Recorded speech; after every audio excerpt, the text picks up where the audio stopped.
عثمان غنی، عثمان ذو النورین رضی اللہ تعالیٰ عنہ ارشاد فرماتے ہیں ایک نوجوان ایک عورت کے ہاتھ لگ گیا، اور جب اس کے ہاتھ لگا تو اس عورت نے اس جوان کو پکڑ لیا، اور پکڑنے کے بعد اس کو کہا دیکھو یا تو تم میرے بت کو سجدہ کرو، یا تو تم میرے بچے کو قتل کرو، یا پھر تم شراب پیو۔ حضرت عثمان ذو النورین کہتے ہیں وہ جوان نے سوچا بت کو سجدہ کرنے سے مشرک ہو جاؤں گا، ایمان چلا جائے گا، اور فرماتے ہیں حضرت عثمان غنی اس جوان نے سوچا بچے کا ناحق قتل کروں گا تو یہ قتل بھی جنت سے محروم کر دے گا، سب سے چھوٹی چیز شراب ہے، چلو شراب کے چند گھوٹ پینے سے جاتا کیا ہے۔ اس جوان نے شراب کا ایک پیالہ پیا اور دوسرے کا مطالبہ کیا، دوسرا پیا تو تیسرے کا مطالبہ کیا، حتیٰ کہ شراب کے نشے میں بد مست ہو گیا، اور جب وہ شراب کے نشے میں ڈوب گیا تو اس وقت اس عورت نے اللہ اکبر اس سے اپنے آپ سے زنا بھی کروایا، بچے کا قتل بھی کروایا، اور اپنے بت کو سجدہ بھی کروایا۔ میرے آقا صلی اللہ علیہ وسلم کے دیوانوں، میں آپ سے پوچھنا چاہتا ہوں یہ شراب ام الخبائث ہے، یہ تباہی اور بربادی کے دہانے پر لے جانے کی چیز ہے۔ نشہ اللہ اکبر ہمارے جوانوں کو تباہی کے دہانے پر پہنچا رہا ہے۔ آئیے اپنے آقا کریم کی امت کو گناہ سے بچانے کے لیے آج ہم عہد کریں، حالانکہ یہ نیا سال ہمارا نیا سال نہیں ہے، شریعت عیسوی منسوخ ہو چکی ہے، لیکن اگر عرف میں پہچان کے لیے کوئی اس کو نیا سال کہتا ہے تو ٹھیک ہے، کوئی بات نہیں۔ اگر یہ نیا سال لوگوں کے درمیان شروع ہو رہا ہے تو ہم عہد کریں یا رسول اللہ ہم آپ کے ساتھ تجدید وفا کرتے ہیں، عہد وفا کرتے ہیں، اور جو عہد وفا کیا تھا اس کی تجدید کرتے ہیں۔ یا رسول اللہ نہ ہم خود گناہ کریں گے، نہ آپ کے کسی امتی کو گناہ کرنے دیں گے۔ میرے آقا ارشاد فرماتے ہیں جو کسی میرے امتی کو گناہ سے بچا لیتا ہے گویا وہ اسلام کو نئی زندگی عطا کرتا ہے۔ اللہ اکبر۔ اور نشے میں نوجوان اتنے ڈوبتے جا رہے ہیں کہ اللہ اکبر مسلم آبادی کے اندر نشہ آور چیزیں فروخت کی جا رہی ہے، منصوبہ بند طریقے سے مسلم نوجوانوں کو نشے کا عادی بنایا جا رہا ہے۔ میں والدین سے کہوں گا بالخصوص کالجوں کے اندر جاسوس چھوڑے جا رہے ہیں، یونیورسٹیوں میں جاسوس چھوڑے جا رہے ہیں کہ مسلمانوں کا کون سا بچہ ہے جو پڑھ لکھ کر کے ترقی کر سکتا ہے، بلندی پر جا سکتا ہے، اور وہ اللہ اکبر قوم کی قسمت کے ستارے کو اللہ اکبر اوج سریا تک جو ہے وہ لے جانے کی کوشش کر سکتا ہے۔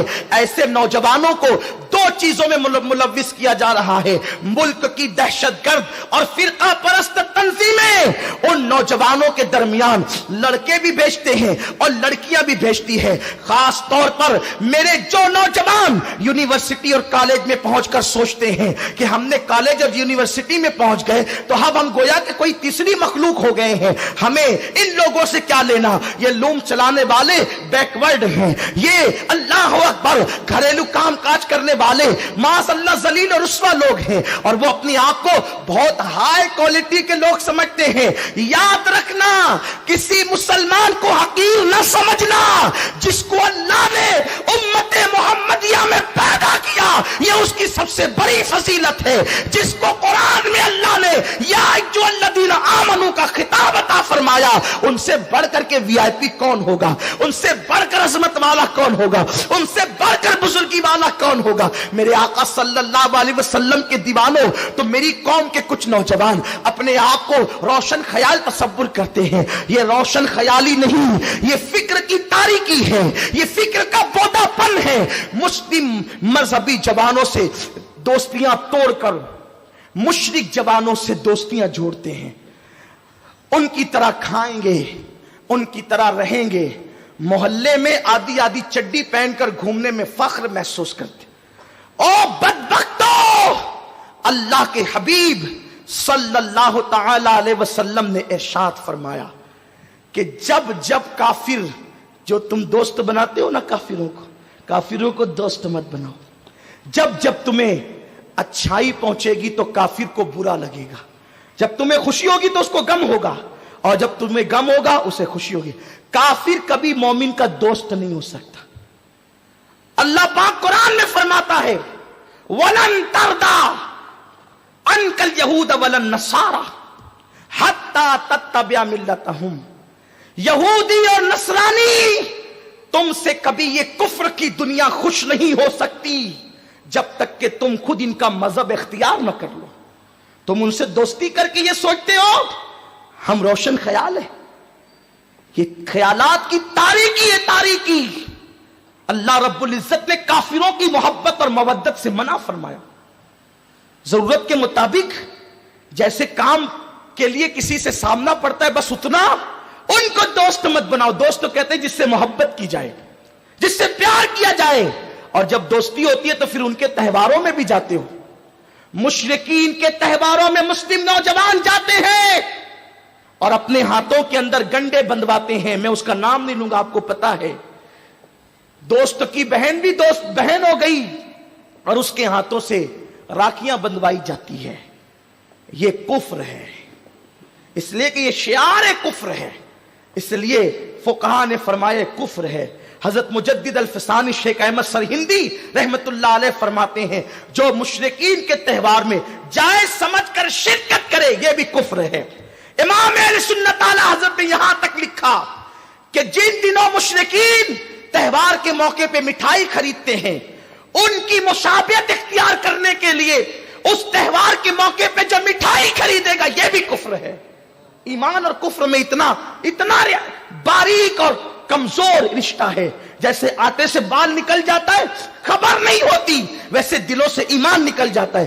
مشرکین کے تہوار کے موقع پر ان سے مشابہت اختیار کرتے ہوئے مٹھائی خریدنا کفر ہے. تو یہ جو ناچ رہے ہو یہ کیا ہے, یہ جو میوزک بجا رہے ہو یہ کیا ہے, یہ جو شراب کی محفلیں سجا رہے ہو یہ کیا ہے, یہ جو پٹاخے پھوڑ رہے ہو یہ کیا ہے. ارے جو مذہب مصطفیٰ جان رحمت کی میلاد کے موقع پر پٹاخے پھوڑنے کی اجازت نہیں دیتا, وہ 31 نائٹ کو پٹاخے پھوڑنے کی اجازت کیسے دے سکتا ہے. جو مذہب مصطفیٰ جان رحمت کی ولادت کی خوشی کے موقع پر, حضور کی ولادت کا ذکر اس لیے کر رہا ہوں کہ مسلمانوں کا سب سے بڑا تہوار, عید سے بھی بڑا, بقرعید سے بھی بڑا, لیلۃ القدر سے بھی بڑا اگر کوئی تہوار ہے تو میلاد مصطفیٰ ہے, کیونکہ یہ میلاد النبی کی شب 1000 شبائے قدر سے افضل ہے. ایک نہیں 1000 شبائے قدر سے افضل ہے. اور اس کو صرف سنی علماء نے نہیں بلکہ مولوی اشرف علی تھانوی نے بھی لکھا کہ شب میلاد 1000 شبائے قدر سے افضل ہے. بلکہ وہ تو یہ بھی کہتے ہیں کہ شب جمعہ بھی شب قدر سے افضل ہے. مولوی اشرف علی تھانوی صاحب اعلی حضرت نے بھی اس کو لکھا کہ شب جمعہ شب قدر سے افضل ہے. امام احمد ابن حنبل کے حوالے سے مدارج النبوہ میں شیخ عبدالحق نے بھی لکھا کہ شب جمعہ کیوں, اور میرے امام نے تو لکھنے کا حق ادا کیا. فرماتے شب جمعہ شب قدر سے افضل اس لیے ہے کہ شب جمعہ ہی میں نور محمدی عبداللہ کی پیشانی سے رضی اللہ تعالیٰ عنہ سلام اللہ علیہ, ان کی پیشانی سے نور نکل کر سیدہ آمنہ سلام اللہ علیہ کے پیٹ میں آیا. تب اعلیٰ حضرت کا قلم بھی تو قلم ہے نا. اعلیٰ حضرت فرماتے ہیں اس شب جو نعمت مسلمانوں کو ملی اب قیامت تک یہ نعمت کب مل سکتی ہے, نور مصطفیٰ کا منتقل ہونا. تو نور شکم آمنہ میں آیا, وہ رات شب قدر سے افضل ہو گئی. اور جس دن وہ نور زمین پہ قدم رنجا ہوا وہ دن ساری عیدوں سے بڑھ کر عیدوں کی عید ہو گیا. لوگ کہتے ہیں قرآن کے اندر عید میلاد کا ذکر کہا ہے. میں نے کہا پڑھ سورہ والضحیٰ, اللہ فرماتا ہے والضحیٰ واللیل اذا سجا. اٹھا کر دیکھ تفسیر عزیزی, اسماعیل دہلوی کا چچا لکھ رہا ہے جو ہمارا آقا ہے. شاہ عبدالعزیز لکھتے ہیں کیونکہ امام اہل سنت نے لکھا کہ قرآن کی ایک آیت کی 70,000 تفسیر ہے. تو والضحیٰ واللیل اذا سجا کا مطلب شاہ عبدالعزیز یوں کہتے ہیں والضحیٰ کا مطلب یہ ہے حبیب جس صبح کو تو پیدا ہوا تیرے میلاد کی صبح کی قسم, اور جب تو معراج پر گیا تو تیرے جانے کی قسم. گویا کہ والضحیٰ واللیل بتا رہی ہے کہ تو آیا تو اس کی بھی قسم, تو گیا تو اس کی بھی قسم. نعرہ تکبیر, نعرہ رسالت, مسلک اعلی حضرت. لوگ کہتے ہیں میلاد قرآن میں کہہ رہے ہیں جس کی قرآن میں اللہ قسم یاد کرے وہ میلاد کا دن ہے. عید الفطر کی قسم یاد نہیں کی, عید میلاد کی قسم قرآن میں اللہ یاد کر رہا ہے. اور اس کی تفسیر اعلیٰ حضرت نے یہ نہیں لکھی, شاہ عبدالعزیز نے لکھی, جس گھر سے وابیت کا چوہا نکلا اسی گھر سے ایمان کا نور بھی اس طرح پھوٹ رہا ہے کہ اللہ کے حبیب علیہ السلام کی عظمت کے ڈنکے وہ خاندان کے لوگ بجاتے ہوئے نظر آ رہے ہیں. تو عرض یہ کر رہا تھا, میلاد کا ذکر اس لیے کر رہا ہوں کہ یہ عیدوں کی عید ہے, یہ عیدوں کی. بلکہ آپ کو کہوں, لوگ 31 کو آمد عیسیٰ مناتے ہیں. اگر جناب عیسیٰ کی آمد ہو انشاءاللہ تو لوگ دیکھیں گے وہ بھی وہ دن منائیں گے جو دن ہم سنی میلاد کا مناتے ہیں, کیونکہ وہ دن بھی عیسیٰ کی عید کا دن ہے, موسیٰ کی عید کا دن ہے.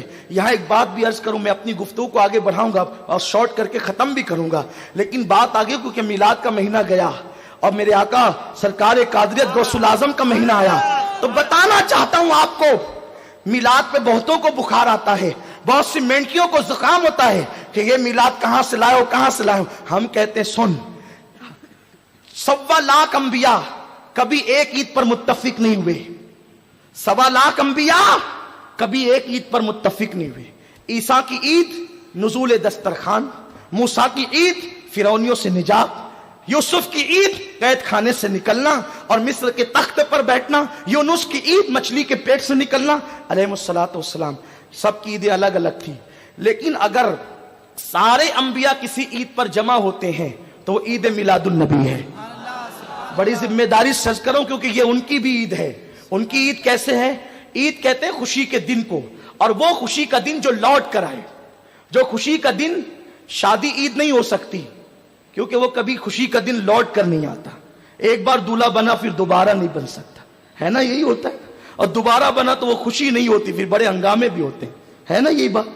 تو اس لیے شادی کو عید نہیں کہتے, اس کو شادی کو شادی کہتے ہیں, ہے یہی بات. اسی طرح بیماری سے شفا مل جائے وہ عید نہیں ہوتی, خوشی کا دن ہو سکتا ہے. کیوں؟ وہ لوٹ کر نہیں آتا, پھر یہی تو ہے. پر جس دن شفا ملی اس دن کو ہم بھول بھی جاتے ہیں. جس دن بچہ پیدا ہوا ہمارا, وہ دن خوشی کا دن ہوتا ہے, عید کا نہیں ہوتا, کیونکہ وہ لوٹ کر نہیں آتا. عید اس خوشی کو کہتے ہیں جو لوٹ لوٹ کر آئے, بار بار آئے اور اس کا جشن کیا جائے. تو عید میلاد النبی بار بار لوٹ کر آتی ہے نا, اور ہم ان کو جشن کے طور پہ مناتے ہیں. صحابہ نے بھی منائی. نعمت الکبریٰ میں صدیق اکبر کا قول ہے, صدیق اکبر کہتے ہیں جس نے میلاد پر 1 روپیہ خرچ کیا وہ ابو بکر کے ساتھ جنت میں جائے گا. لیکن میں اس پر کوئی تفسیرہ بھی نہیں کرتا, صرف اتنا بتانا چاہتا ہوں انبیاء کی بھی عید ہے, عید میلاد. یہی بات کر رہا تھا, آگے بڑھوں گا انشاءاللہ. یہ کیوں عید ہے اس کو ایک چھوٹی سی مثال کے ذریعے سمجھے. 1.25 لاکھ انبیاء ایک عید پر کبھی جمع نہیں ہوئے کم و بیش, عید میلاد پر سب جمع ہے. کیوں جمع ہے؟ اس لیے کہ یہ ان کے عید کا دن ہے, ان کے لیے خوشی کا دن. خوشی کا دن کیوں ہے؟ اس لیے کہ ایک چھوٹی سی مثال, یہ ہمارے احباب بیٹھے ہوئے ہیں, لوگ جو ہے رمضان شریف میں 29 روزے بڑے شوق سے رکھتے ہیں. 30واں روزہ لوگوں پہ بڑا بھاری پڑتا ہے. کیا ہوا؟ 29 روزے رکھے, 30ویں روزے کے حوالے سے بڑے ہنگامے ہونے لگے, رکھیں کہ نہیں رکھیں. ایسے میں یہ یہاں پر علامہ مفتی طاہر صاحب ہیں, ذمہ دار اور بھی علماء ہوں گے جو چاند کے معاملے میں جو ہے وہ فیصلے کرتے ہوں گے. ہمارے وقار بھائی آئے, وقار بھائی نے کہا مفتی صاحب عید کی تیاری نہیں کرنا ہے, کل عید نہیں پڑھانا آپ نے. کہاں پڑھانا تو ہے لیکن کل نہیں, کیونکہ چاند ہوگا تو عید ہوگی نا. وقار بھائی نے کہا نہیں چاند ہو گیا. کہا کیا, کیسے چاند ہو گیا؟ کہا ہمارے پورے محلے میں بچے چلا رہے چاند ہو گیا, اور پورے بھیونڈی کے مارکیٹ بھر گئے, چاند ہو گیا, اٹھیے عید منائیے. مفتی صاحب نے کہا وقار بھائی آپ اتنے ذمہ دار آدمی ہیں, ایسی بات نہیں کرو, آپ نے چاند دیکھا؟ وقار بھائی نے کہا میں نے نہیں دیکھا, مجھے شکیل بھائی نے کہا کہ چاند ہو گیا. مفتی صاحب نے کہا بیٹھو وقار بھائی, شکیل بھائی کو بلاؤ. شکیل بھائی آئے, ارے کیوں اس طرح بیٹھے ہو مایوس مایوس, کل عید ہے, اٹھو جشن کرو, مسجد کا لائٹ جلا دو اور اعلان کر دو کہ کل عید ہے. شکیل بھائی چاند ہوگا تو اعلان ہوگا نا. ارے ہو گیا چاند. کیسے ہو گیا؟ وہ بچے چلا رہے ہیں, سب طرف جشن کا سما ہے. ایسے چاند نہیں ہوتا, کروڑوں جشن ہو جائے تو. تم نے چاند دیکھا؟ وقار بھائی کہتے ہیں آپ نے. ہاں میں نے وقار بھائی کو تو کہا لیکن میں نے چاند نہیں دیکھا. چاند جو ہے نا وہ ہمارے افتخار بھائی نے دیکھا ہے, کیونکہ انہوں نے مجھے بتایا. بولا افتخار کو. افتخار بھائی آئے, آ کر کے وہ بھی تھپی میں جمع ہو گئے کہ, اور وہ بھی کہتے ہیں کہ نہیں پورا محلہ چیخ رہے گئے بھی نگر میں دھوم مچی ہے چاند کی، تو نے دیکھا؟ نہیں میں نے نہیں دیکھا۔ ایسے میں ہمارے ذمہ دار ساتھی روہب رضا صاحب آئے، افتخار بھائی نے کہا کہ روہب بھائی نے مجھے بتایا کہ چاند ہوا ہے، کہا فون کرو روہب بھائی کو بلاؤ۔ روہب رضا صاحب آئے، ارے بھائی کیا بیٹھے ہو، بچوں کے لیے ٹیلر کے یہاں سے کپڑے نہیں لانا ہے، اتنی فرصت میں بیٹھے ہو، کیا ہو گیا تمہیں، کل عید نہیں کرنی ہے، دیکھو رات گزرتی جا رہی ہے، کیوں ایسے بیٹھ کے بیٹھے ہو مایوس مایوس، اٹھو چاند ہو گیا۔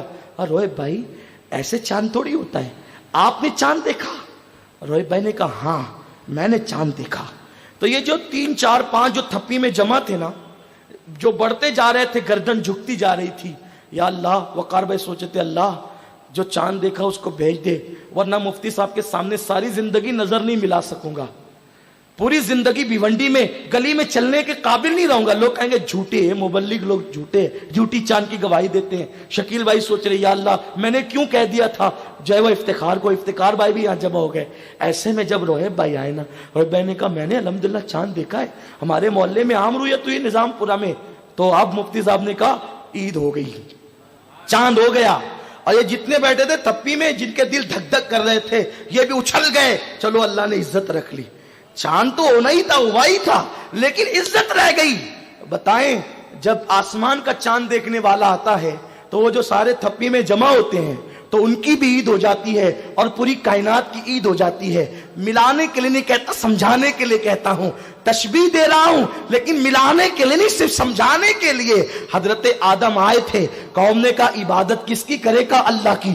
آپ نے اللہ کو دیکھا ہے؟ نہیں دیکھا، جس نے دیکھا ہے وہ آنے والا ہے۔ پھر شیش آ گئے اور کہا اللہ کی عبادت کرو، اور دیکھا ہے تم نے؟ نہیں، جس نے دیکھا ہے وہ آنے والا ہے۔ نوح آ گئے، اللہ کی عبادت کرو، تو نے دیکھا؟ نہیں دیکھا، جس نے دیکھا وہ آنے والا ہے۔ ابراہیم آئے، اسماعیل آئے، موسیٰ آئے، عیسیٰ آئے، اور کائنات کو پیغام دیتے رہے اللہ کی عبادت کرو۔ سب قوم پوچھتی رہی تم نے دیکھا ہے؟ لیکن عیسیٰ آسمان پہ اٹھا لیے گئے، 5.5 صدیاں بیت گئی، جب بھی نبیوں کا ذکر ہوتا تو کوئی کچھ کہتا، کوئی کچھ کہتا، کوئی کچھ کہتا۔